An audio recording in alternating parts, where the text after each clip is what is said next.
At least we got a match color-wise with this tangerine orange one. My name is Peter, and in this video I'm going to take you around this Porsche Macan electric.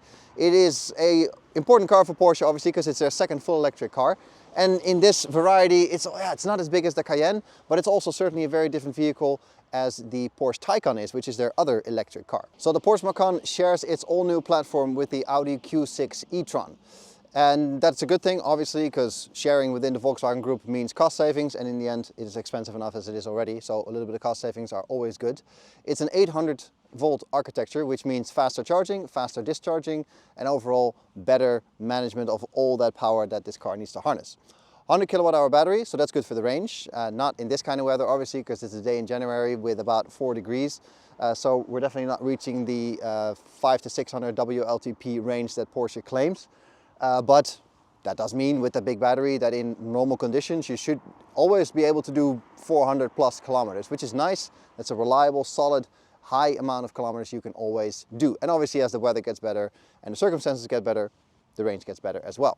Now you would probably assume that the headlights are here, but that's not the case. That's the daytime running lights as well as the blinkers, the indicators. The main beams are down here. Now the reason they can do that is because the LED beams these days are so good and so powerful that they don't need to be mounted high up on the car anymore. So there's actually quite a lot more they can do with the design now, making this a split design in this case, having the beams down here. Looking at the Macan from the side, you can see that it's certainly not a small vehicle. Standing in front of it, it's about 4.80 meters long, almost 2 meters wide, 190 and a bit. And it's smaller than the Cayenne, but it's certainly not a small vehicle. And when you're driving it, it's also not a car that necessarily shrinks around you, especially not in static conditions. You feel that it's a big car.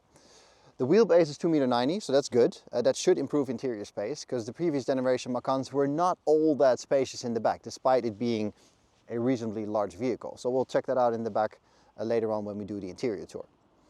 I think it's a good looking car, especially from this side profile. It's very clean. You can see that it has the roof rails, obviously, which is key because this is a very utilitarian vehicle. This is a family car, so the option to have a roof box on the roof is very nice. But it's a very clean design, and you can see, for example, that there's a lack of spoilers.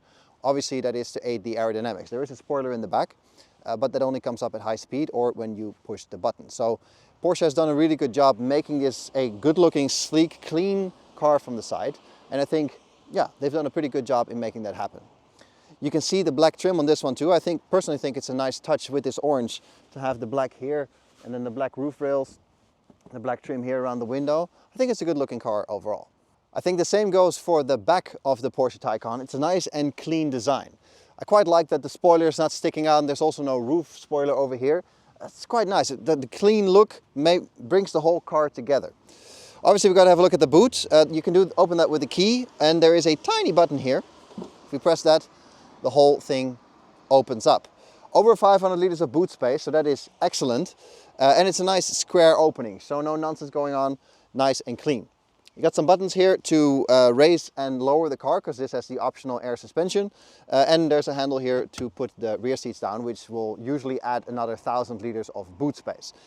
So I wouldn't say you're going to, move washing machines and Christmas trees with this, but there is ample space for family holidays, your daily shopping, you name it. Underneath the floor, there's no space though, because this car has the optional Burmeister audio system. So there is subwoofers and other electronics down there. So no extra space here. While we're back here, there is charging on both sides of the car. So that's very convenient depending on where you have your wall box at home. This side is the fast charging side and the other side is just regular charging. Almost forgot to mention that there is of course a frunk here as well, which is nice because that is usually something that's lacking in the Volkswagen Group. You can open it from the inside, but also from the key, pressing the button, and it will open on gas struts by itself all the way. So that is excellent.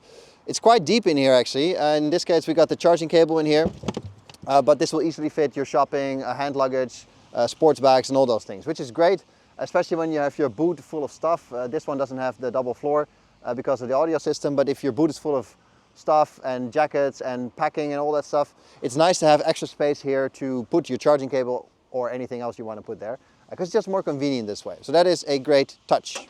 So sitting here in the front of the Porsche Macan, the first thing that I noticed when I got in earlier this week was sort of the gravity of the brand and the quality that comes with it. It's like, I wouldn't say it's coming home, but you sit down and you're like, they've done this properly. It's very nice. The main thing for me is the seats. These are the optional 18-way adjustable sports seats or something. And I usually have issues with normal car seats, especially sports seats, because I'm reasonably broad-shouldered and I don't fit in them. But thanks to this 18-way adjustability, I can actually adjust the bolsters here and also the space for my legs. So if I can find a spot here, I think everybody can find a good seating position in these seats. So that's great. And right off the bat, it means that I'm comfortable in the car. I have a good view out. I can, see all the corners of the car also behind. So it's very nice that this driving position, you can get comfortable right away. And then you feel the quality of the materials, and you look through the interior, and it's just nice. It's that Porsche feeling that you're getting, and that is pleasant. Looking around the cabin, they have not made the mistake of making anything too touchy, swipey and so on. So I have normal buttons here, normal buttons for my seat memory and so on. And I have a very clean steering wheel. Just 2 scroll wheels and a few buttons and my drive mode selector on it, and that is it. And they've managed to do that because the cruise control is on a separate stalk behind here on the bottom left. And then there's separate stalks for your indicators and your wipers. So that frees up so much space here on the steering wheel so you can focus on the driving.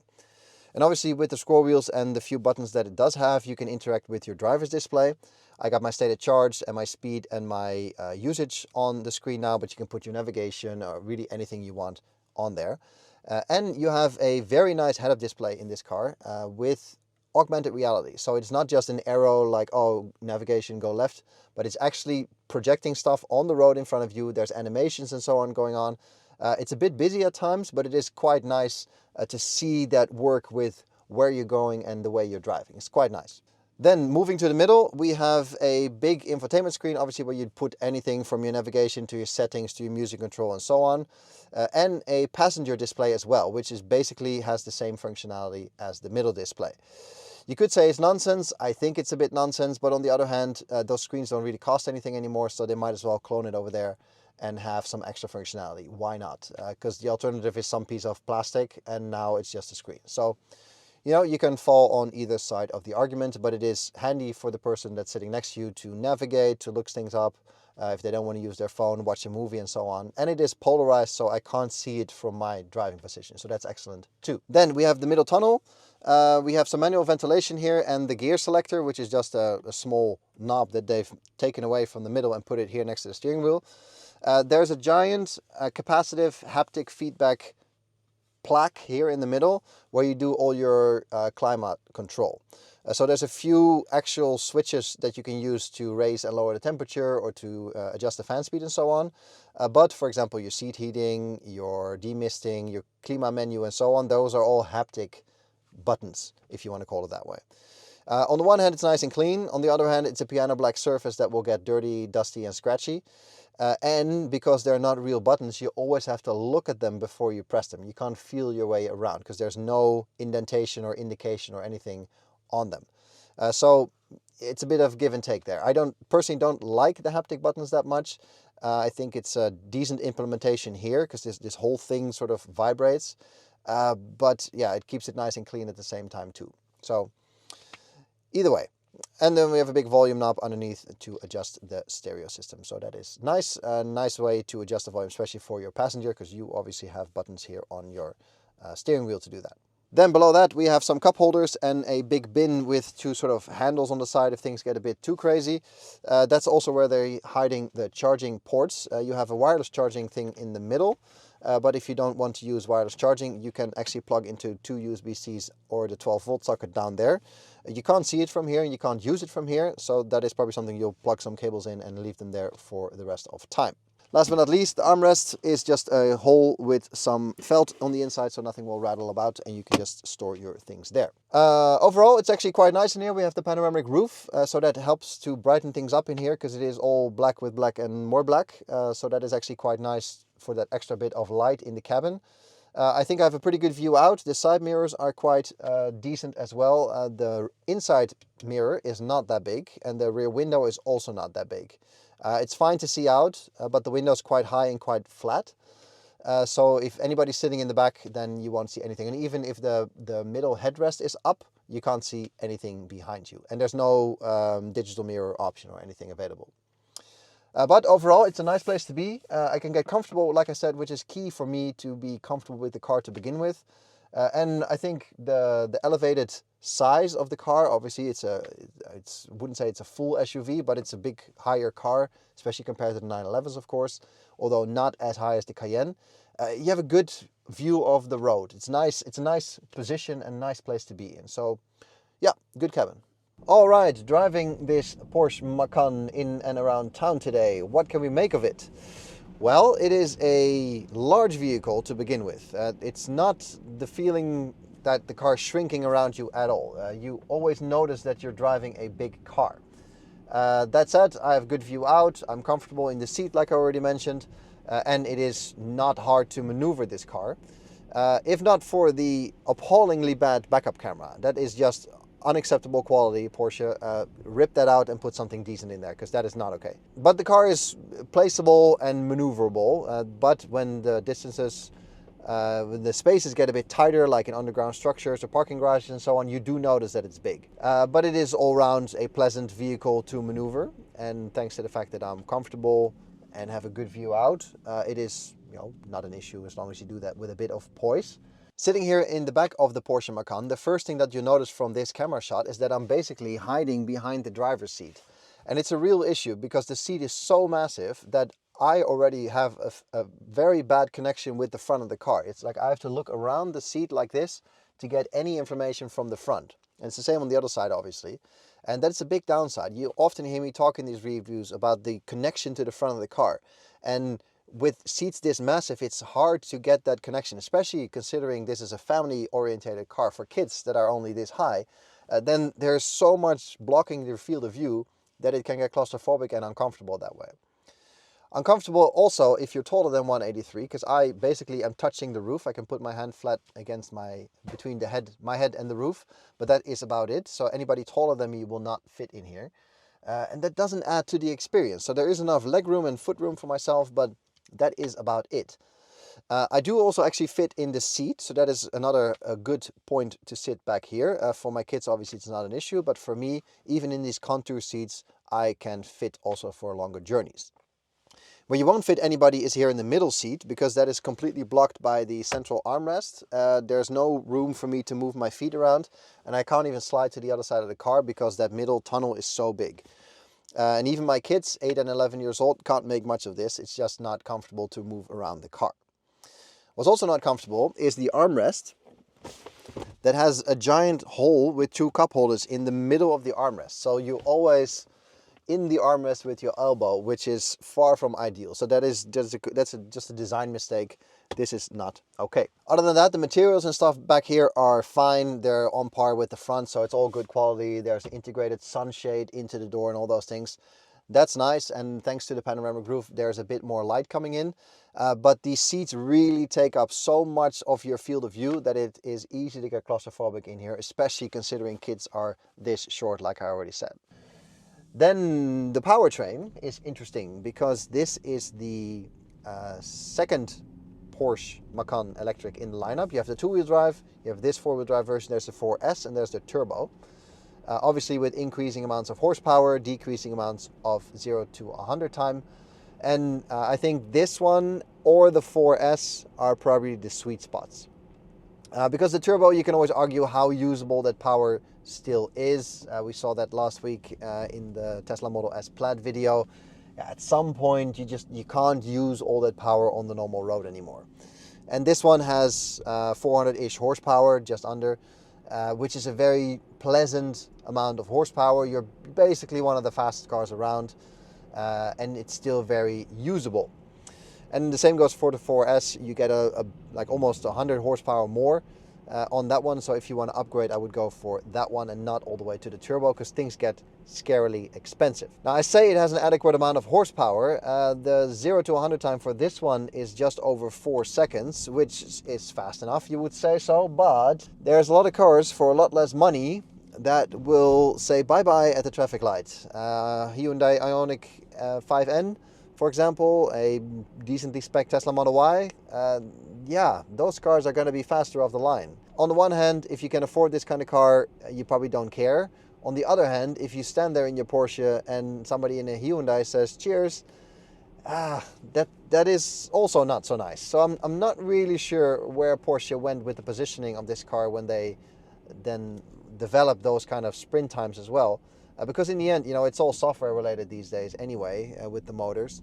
So I'm pretty sure they can make it go faster if they want to, but then obviously you have to take a range penalty. That said, the range on this car is fine, thanks to that 100 kilowatt hour battery, which is great. So I do think in terms of power, it is a bit of a sweet spot here, that you're still fast, but you can still actually deploy the power in a very reasonable way without it becoming extremely fast. And the benefit is that you still have that range because you're not pulling that much energy from the battery pack. The driving experience is nice. I quite like the tightness of the car. Obviously we are on the optional air suspension, which means you can make it harder and softer as you see fit. You can adjust the ride height and all those things. And with my drive mode dial here, I can go from off-road to normal to sport. In sport, I don't know if you can hear it.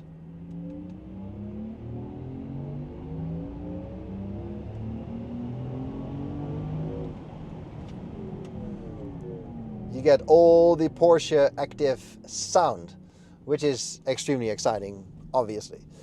It's a bit of a gimmick, but you know, interesting that they put it in here for a bit of sort of sensation of speed. It's kind of nice. And of course you can set it up the way you want with more or less sound. You can turn it off altogether. And in combination with the chassis and the shocks and everything, you can set the car the way you see fit. There's a lot of settings here also, by the way, in terms of interior light and the way the screens interact and long the lights stay on and all those things. So as far as that goes, you know, typical luxury Porsche experience. Cheap is certainly something that does not apply to this car because it starts at a little under 90,000, I think 87 and a bit. And this car has 35,000 euros in options on it. So it gets expensive in a hurry. And I think if you start looking at a Porsche Macan and you're sort of contemplating between this one and the 4S maybe, go for the S and just go easy on the options list, because that is where things get quite scary. Overall though, I think it's nice. I think there is a lot to like here, especially in the front. It is a pleasant driving experience. It's a pleasant place to be. In a car that's nice to cover distance in, it's quiet, it's refined, the materials feel nice, you feel what you're paying for, and I think if you're paying the money for this car, that you get in here with a smile every day, like, yes, I can afford this, I worked hard for this, and it is just, it's nice. But that said, I think the car is let down by the back seats. There's more space for sure. I fit in there, sort of kind of with my headroom, but I think if you start to deploy this car as a family vehicle, it is getting a bit dark in there, and it is getting, these seats are getting in the way of a good experience for the rear passenger. So that is a downside. And then little things like that middle console that you can't put your arm on, the lack of space for feet in the middle, those cheap nets. Come on, Porsche, you can do better than that. I understand you have to cut corners at some point to make sure this car doesn't get out of control expensive, but those places, that is just not acceptable for a vehicle that is, you know, approaching this kind of money. That said though, if you spec this car maybe with a lighter interior and with different seats and a few more options in the back, it is a practical car with the big boot, the roof rails, all those things. This is a car that you'll happily drive to ski holiday if you can find ample charging. And even then with the 270 kilowatt charging option, you know, you're on your way quickly again. So it's a slightly compromised package here and there, and you know, the speed, the sprint times and so on, the power delivery, you wonder why they made those choices, and you do the same when you sit in the back and you see the nets and the armrest, and you're like, why did they choose for this approach? But overall, it is it's a nice Porsche, and you sit in here and it feels connected and it feels complete.